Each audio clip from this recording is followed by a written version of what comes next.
위조는 아무런 권한 없는 자가 타인의 기명 날인 또는 서명을 도용하여 발행, 배서, 보증, 인수 등의 행위를 하는 것을 말한다.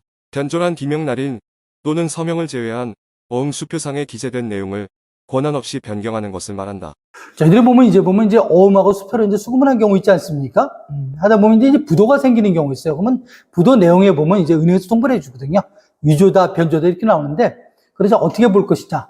그래서 보면 변조라는 건 이런 거예요. 처음에 이게 1억 원에 발행했지 않습니까? 1억 원에 발행한 건 맞죠. 근데 보니까 이게 보면 이게 유통되잖아요.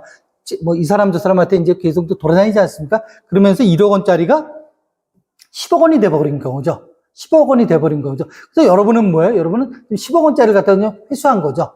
10억 원짜리 받았지 않습니까? 그걸 이제 은행에 이제 수탁해서 맡겨버린 거지 않습니까? 그게 이제 부도가 된 거죠. 자, 그렇다면 책임을 어떻게 볼 거냐? 이럴 때는 있지 않습니까?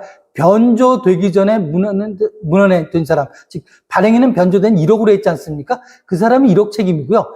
변조된 이후에 10억으로 보면 10억에 보면 거기다 보면 자기가 보면 거기에서 배수한 사람 있잖아요. 보증한 사람. 그 사람들은 10억 책임이 있는 경우죠.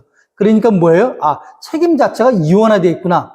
그렇게 보셔야 되는 거고요. 두 번째는 보면 뭐 위조된 거 있죠. 위조라는 건 뭔가니 아무런 권한이 없는 사람이 그 사람 걸 갖다가 발행한 거죠. 그래서 보면 어떤 사람 그죠? 우리 보면 이제 어음이나 수표책이 있지 않습니까? 그 용지가 있죠. 용지 있죠? 당좌수표 같은 경우도 그걸 갖다 놓고 자기가 알고 있는 어떤 법인이 있을 거 아니겠습니까? 그 법인의 명판을 갖다가 본인이 새기는 거예요. 본인이 새기고 거기다가 거기다가 날인해서 그걸 가지고 보면 여러분한테 준 거죠. 여러분 수금을 한 거죠. 그죠?